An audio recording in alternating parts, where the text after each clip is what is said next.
वर्तमान सीधा सड़क जीवा आज कादम्बिनी पत्रिकार रौप्य जयंती उत्सव पालित होइछि।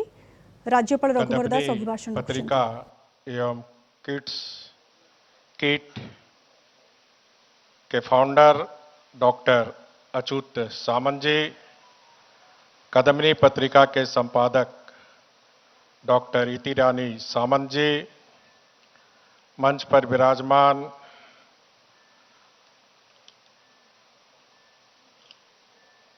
हमारे थिएटर के डायरेक्टर मिस्टर महापात्रा जी, नाम मंच पर विराजमान उड़ीसा के सीनियर जर्नलिस्ट श्री प्रदोष पटनायक जी, इस सभागार में उपस्थित परम पूज्य राम नारायण दास महाराज जी, कादम्बिनी परिवार के सभी सदस्यगण, इस सभागार में उपस्थित सभी साहित्यकारगण, कवि, लेखकगण, आमंत्रित अतिथि एवं उपस्थित सभी मीडिया के मित्रों, देवियों, सज्जनों, सबसे पहले मैं कादम्बिनी के संस्थापक, संचालकों, कादम्बिनी परिवार के सदस्यगण और कर्मचारियों को बधाई देता हूं, जिनके परिश्रम और प्रयत्नों से आज कादम्बिनी संघर्ष के 25 वर्ष पूर्ण कर यह गौरव महोत्सव मना रहे हैं। 24 वर्ष की शुरुआत हो रही है। ये सचमुच में अपने में एक महत्वपूर्ण घटना है। मैं इस अवसर पर आप सबों का अभिनंदन करता हूं। 1960 में जब हिंदुस्तान समूह द्वारा दिल्ली से कादम्बिनी पत्रिका की शुरुआत हुई, उस समय देश के नव निर्माण की प्रक्रिया चल रही थी।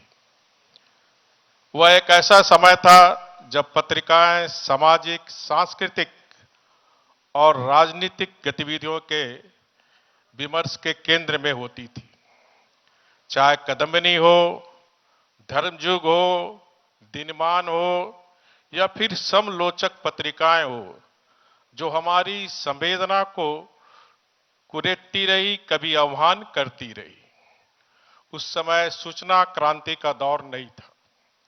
मसलन हमारी निर्भरता लिखे छपे शब्दों पर ज्यादा था, इसलिए पत्रिकाओं के सामाजिक सरोवर ज्यादा थे। और मैं गौरव से कह सकता हूं कि कादम्बिनी पत्रिका ने अपने इस दायित्व का बखूबी निर्वाह किया। मैं स्टूडेंट लाइफ में कादम्बिनी, धर्मयुग, इसका दिनमान का नियमित पाठक रहा।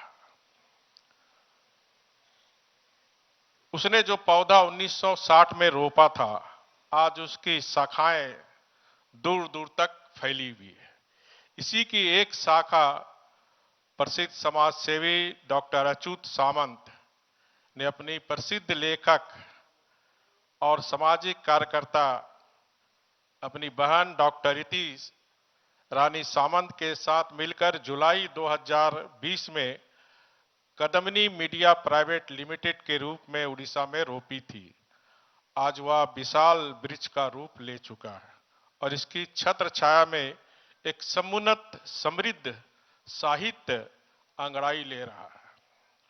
कादम्बिनी साहित्य उत्कृष्टता का एक प्रकाश स्तंभ है, जिसने उड़ीसा के सांस्कृतिक परिदृश्य को रोशन किया है।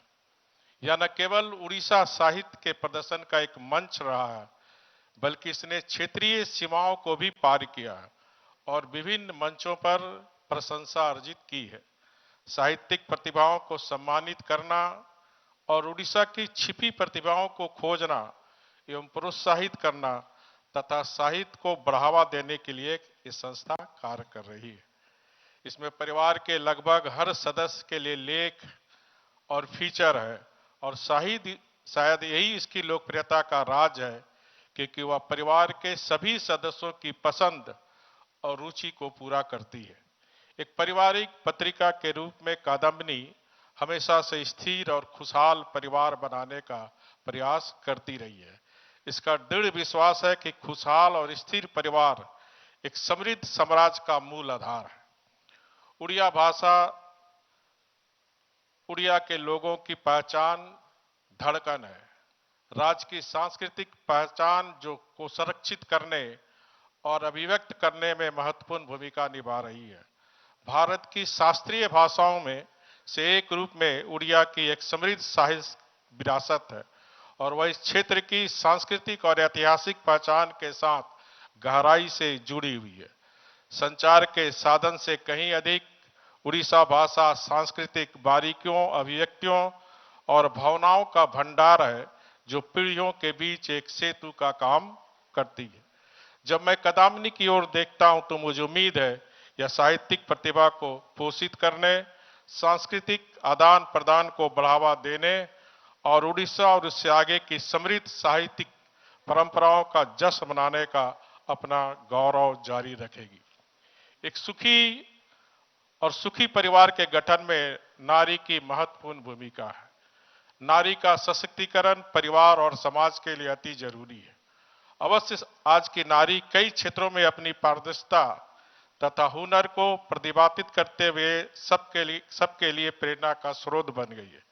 फिर भी अनेक नारी इससे वंचित रही है। वंचित, शोषित और पीड़ित नारियों को सशक्त करना और उन्हें आगे बढ़ाना हम सबकी जिम्मेदारी है। कादम्बिनी पत्रिका नारी प्रतिभाओं को उजागर करने के साथ साथ उन्हें सशक्त बनाने का जो प्रयास करती आ रही है उसे बहुगुणित करे। अब समय आया है कि नारी किसी के भरोसे या सहारे में नहीं, अपने दम खम पर आगे बढ़ना जरूरी है। इसलिए तो कहते हैं, नारी तुम अबला नहीं, स्वयं शक्ति पहचान, अपने हक को लड़ स्वयं, तब होगा उत्थान। आज चाहे विज्ञान हो, खेल हो या उद्योग हो, वाणिज्य हो या व्यापार, हर क्षेत्र में हमारी युवा शक्ति की, नारी शक्ति की बोलबाला है। आज का भारत विश्व के विश्वास का भारत है। साहित्यकारों ने अपने लेखों के द्वारा यही मंत्र को उजागर कर भारी मात्रा में करना चाहिए, जिससे प्रकाशित करने के लिए पत्रिकाओं को विशेष रुचि प्रकट करना होगा। यह बड़ी खुशी की बात है कि बहुत सारे युवा अब साहित्य की ओर आकर्षित हो रहे हैं। चाहे वो प्रबंध हो या कविता, कहानी हो या उपन्यास, हर क्षेत्र में अपनी प्रतिभाओं का छाप छोड़ रहे हैं। इसे पढ़कर पाठक बहुत ही पसंद करते हैं। सबसे बड़ी बात है कि युवा उड़ीसा साहित्य को अपनी लेख से संबद्ध कर रहे हैं। उड़ीसा साहित्य के लिए इससे अच्छी बात और क्या हो सकती है। मैं इन सबको प्रोत्साहित करने में कादम्बिनी पत्रिका एक बड़ी भूमिका निभा रही है। मैं साहित्यकारों से यही उम्मीद करता हूं कि वे अच्छे लेखन के द्वारा समाज को सही दिशा दिखाए। कादम्बिनी पत्रिका विकसित भारत बनाने में बढ़ चढ़कर योगदान दे, यही आशा के साथ पत्रिका का उत्तरोत्तर सफलता की कामना करते हूं। वंदे उत्कल जननी। जय हिंद।